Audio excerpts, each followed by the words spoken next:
Assalamualaikum warahmatullahi wabarakatuh. Kembali lagi bersama saya Imela Lubis dalam podcast Arsipku. Nah, sahabat Arsip, hari ini kita kedatangan narasumber yang luar biasa sekali dari Komisi Penyiaran Indonesia Daerah ya, KPID ya. Dengan yang terhormat Bapak Hasan Tri Agustiawan MSI. Assalamualaikum Bapak. Waalaikumsalam warahmatullahi wabarakatuh. Apa kabar? Sehat ya, ceria ya hari ini ya Pak ya. Semalam diguyur hujan paling. Oh iya, berarti kalau diguyur hujan hari ini ceria. Adem, Oh nggak ada adem. kaitannya, Ya. adem. Oke. Ini nih ngomong-ngomong nih, sahabat Arsip nih mau pengen kenal lebih dekat nih dengan Pak Sandri ya Pak ya. Oke, boleh memperkenalkan diri terlebih dahulu. Baik, terima kasih Imela. Ya, sahabat Arsip, saya Hasan Tri Agustiawan. Saya adalah Wakil Ketua Komisi Penyiaran Indonesia Daerah Sumatera Selatan. Komisi Penyiaran Indonesia Daerah Sumatera Selatan itu merupakan bagian terpenting dari Komisi Penyiaran Indonesia Pusat di daerah. Kita adalah lembaga negara yang dibentuk berdasarkan Undang-Undang 32. Ya, fungsi dan tugas kita adalah singkatnya sebagai polisinya lembaga penyiaran. Oke, Ya. iya. Kan kalau di birokrasi Iya. itu ada polisi keuangan itu, Komisi Keuangan itu KPK, Komisi Pemberantasan Korupsi. Iya. Tetapi kalau polisinya dunia penyiaran, ya, pengawas, ya, pemberi sanksi, itu adalah Komisi Penyiaran Indonesia. Oh, oke. Ini ngomong-ngomong nih kantornya di mana nih ya Pak? Jadi Komisi Penyiaran Indonesia ini ya, berkantor di Jalan Merdeka. Oke. Tahu rumah Pak Alek ya, kalau Pak mantan gubernur kita, Iya. kan ada pom bensin atau tepatnya ex rumah sakit mata. Sekarang ada kantor dinas Kominfo.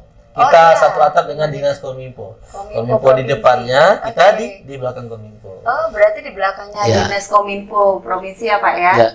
Oke, ini mungkin sahabat Arsip nih masih bingung nih. Sebenarnya KPID itu apa ya? Gitu. Ya. KPID itu sekali lagi Komisi Penyiaran Indonesia Daerah. Kita ini sebagai regulatornya penyiaran di Indonesia. Baik itu pengawas maupun sebagai tim perumus tentang materi-materi penyiaran. Oke. Bahkan kita juga bisa menjadi seorang pengambil keputusan terhadap pelanggaran-pelanggaran yang dilakukan kawan-kawan media, terutama media penyiaran, lembaga penyiaran, khususnya televisi dan radio. Satu hal yang perlu dipahami oleh masyarakat, KPID ini hanya diberikan kewenangan oleh pemerintah ada dua ya. Pertama, mengawasi lembaga penyiaran radio, yang kedua mengawasi lembaga penyiaran televisi. Artinya kalau nanti ada pertanyaan mengarah kepada bagaimana dengan media sosial, maka itu untuk sementara ini belum menjadi ranahnya kita. Itu masih menjadi ranahnya kawan dan Kominfo ya, berdasarkan Undang-Undang ITE. Tetapi doakan sekarang ada revisi Undang-Undang Penyiaran, semoga pengawasan media sosial ini juga masuk ke Komisi Penyiaran. Oke. Sehingga situasi kondisi penyiaran Indonesia yang menurut saya dalam kondisi darurat ini bisa lebih baik lagi. Iya, amin. Kalau untuk penyiaran yang ada di televisi kita lokal ya, Sumatera Selatan ya Pak ya. Kemudian radio juga nih. Kira-kira apa yang ditayangkan oleh televisi tersebut, apakah dilaporkan dulu ke KPID atau langsung, atau dari KPID sendiri setelah ada tayangnya harus ada disensor, mungkin ada tayang-tayang yang tidak layak gitu, gimana nih Pak? Ya, jadi KPID itu melakukan pengawasan itu ketika tayang. Ya, ketika tayang, misalnya ada program berita di televisi yang tayang, maka kita memplototi itu adakah kesalahan atau pelanggaran yang dilakukan. Baik juga di radio juga seperti itu. Jadi di KPID Sumatera Selatan itu ada kita punya staf, dibantu staf yang secara selama 24 jam melakukan pengawasan terhadap program-program siaran itu. Secara fisik memang mereka melakukan mengawal dari jam jam kerja, jam 7.30 sampai jam 4. Selanjutnya akan dilanjutkan dengan alat record kita yang begitu canggih. Ya, kalau tadi berbicara masalah media lembaga penyiaran lokal di kota Palembang, ini kan kita tidak terlalu ribet, kan cuma ada 3 televisi ya. Ada PAL TV, ada Sriwijaya TV, dan Kompas TV. Ini yang kita kawasi. Namun demikian kita juga melakukan pengawasan terhadap seluruh televisi nasional yang berjaringan, RCTI, Indosiar, apapun masuk ranah kita ya, terutama berita-berita daerahnya. Jadi sekali lagi kami ini melakukan pengawasan terhadap program yang sudah ditayangkan. Ya, misalnya apa indikasi pelanggarannya? Ketika misalnya ada berita kriminal, kan ada televisi yang sering kecolongan. Di berita kriminal itu ada misalnya di situ sedang ada asap rokok, itu tidak boleh, itu masuk pelanggaran, harus disensor. Maka itu kita catat sebagai bentuk pelanggaran, dan kita akan melakukan sanksi sanksinya bervariatif. Kita ini seperti ini, sebagai pengawas bisa baik memberikan sanksi, tapi kita juga sebagai orang tua yang bijak. Artinya setiap pelanggan itu tidak mesti langsung sanksi. Tapi kita panggil, kita klarifikasi dulu kenapa harus ada pelanggaran seperti ini ya. Kita banyak menemukan itu. Di radio juga seperti itu. Kita tidak bisa langsung menjudge kalau ini salah dan harus diberikan sanksi.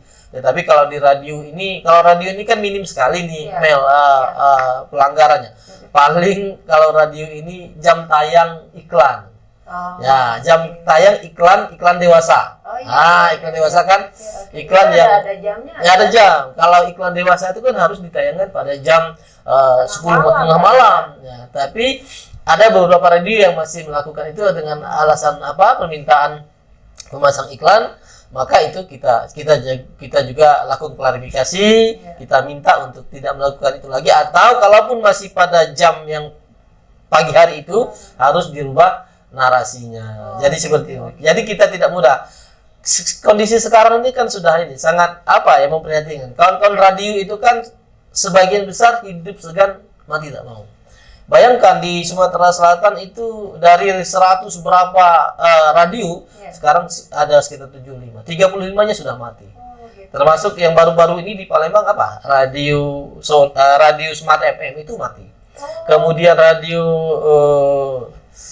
Bomea yang dulu yang sekarang sudah tidak ada lagi. Makanya sebagai orang yang memang membawahi mereka, menaung mereka, kita tidak langsung harus menghukum mereka. Tetapi kalau pelanggarnya berulang-ulang, maka ada sanksi yang kita berikan, mulai sanksi administrasi, kemudian bahkan kita merekomendasikan untuk tidak lagi mengeluarkan izin siaran kepada mereka, seperti itu. Apalagi di zaman sekarang ini banyak sekali media sosial seperti Instagram, TikTok dan lain sebagainya. Kadang-kadang kita kalau tidak bijak menayangkan tayangan itu, karena di media sosial tuh sudah banyak sekali Pak ya. Ya, ini pertanyaan yang bagus ini kadang-kadang yang seperti itu apa kita bisa cut atau gimana ya Pak? Ini pertanyaan yang bagus. Kita sering dapat surat, dapat telepon, didatangi masyarakat tentang banyaknya tayangan di media sosial yang menurut mereka tidak wajar. Kita sebagai lembaga negara yang ditunjuk pemerintah tetap mengakomodir itu, sembari merekomendasikan kepada instansi lain untuk melakukan apa yang diharapkan masyarakat. Tetapi kalau untuk melakukan pencegahan dan tindakan itu memang bukan wewenang kita. Tapi setidaknya di KPI di Sumatera Selatan itu ada namanya bidang kelembagaan. Saya di bidang kelembagaan. Kami punya program literasi media. Literasi media ini kita melaksanakan roadshow ke daerah-daerah, kunjungan ke daerah-daerah, baik talkshow maupun secara langsung bertatap muka dengan masyarakat. Literasi media itu kita meyakinkan kepada masyarakat, terutama orang tua, agar agar kembali kepada tontonan-tontonan tayangan-tayangan yang bertanggung jawab. Di mana tontonan dan tayangan bertanggung jawab ialah televisi maupun radio. Karena secara ini mereka bisa diolah dengan sebaik mungkin, kemudian ada runutan-runutan yang mesti mereka lakukan sesuai dengan undang-undang pers, etika jurnalistik dan lain sebagainya. Tetapi kalau medsos, email merasa sendiri kan, orang dengan hanya bermodalkan min lihat ini terjadi ini perbuatan tidak senonoh itu bisa langsung ditayangkan oleh anak-anak, bisa langsung kita saksikan tanpa ada sensor dan lain sebagainya. Ini cukup memperhatikan. Maka KPID sangat mengedepankan program literasi media ini. Kita mengajak masyarakat untuk apa? Setidaknya orang tua, ibu-ibu menjadi remote dari penyiaran-penyiaran yang mereka terima di rumah. Remote artinya ketika ada tayangan di televisi sinetron yang tidak sebatas untuk anak SD, maka diganti dengan yang lain. Atau kalau medsos tadi, ya setidaknya kita menghilangkan apa? Kan banyak aplikasi-aplikasi yang ada di handphone, hilangkanlah sebagai orang tua. Jadi seperti itu. Berarti balik lagi kalau seperti tontonan anak-anak, balik ke orang tuanya juga. Orang harus tuanya benar-benar mengawasi apa nih yang ditonton oleh anak-anak ya Pak ya di rumah ya. Iya. Apabila ada tayang-tayang yang tidak sesuai harus ditonton mereka, itu bisa mungkin aplikasinya benar tadi bisa dihilangkan. Ya. Karena konsep mohon maaf ya Tante mengajar konsep ajaran Rasul kita sendiri kan suri tauladan yang baik. Rasul memberikan suri tauladan yang baik, maka Islam berhasil. Bagaimana orang tua misalnya seorang ayah ingin menghentikan anaknya SMA merokok, tetapi ayah sendiri merokok di depan anak-anak, kan ini seperti ini kondisinya. Nah, kalau kita ingin menghentikan sesuatu, maka kita melakukan terlebih dahulu. Contoh dari kita juga ya Pak ya, untuk anak-anak kita. Oke, ini mungkin sahabat arsip nih juga tahu nih tentang lembaga sensor. Bagaimana nih? Apakah sama dengan KPID atau berbeda nih Pak? Ya, jadi lembaga sensor dengan KPID itu berbeda. Sistem kerjanya. Kalau lembaga sensor itu kan bekerja sebelum tayang. Nah, misalnya kita nonton bioskop kan sering kita temukan film ini sudah lulus sensor oleh Badan Sensor Nasional. Nah, kalau KPID justru melakukan ketika sudah tayang. Nah, gitu-gitu. Badan sensor melakukan penyaringan terlebih dahulu, ketika luput dari mereka maka KPID yang melakukan itu. Kita melakukan pengawasan itu. Maka sekali lagi sahabat arsip, produk-produk informasi yang dikeluarkan oleh radio dan televisi itu benar-benar produk informasi yang bisa dipertanggungjawabkan. Ya. Sehingga hasilnya juga bagus untuk kita dan anak-anak kita. Benar sekali itu. Wah, luar biasa sekali ini wawancara kita pada hari ini. Terima kasih banyak ini Pak Sandri ya. Untuk closingnya ini Pak dari KPID ini apa nih? Ya. Terima kasih Emil. Sahabat arsip sekalian, saat ini dampak dari kemajuan teknologi ini bukan main.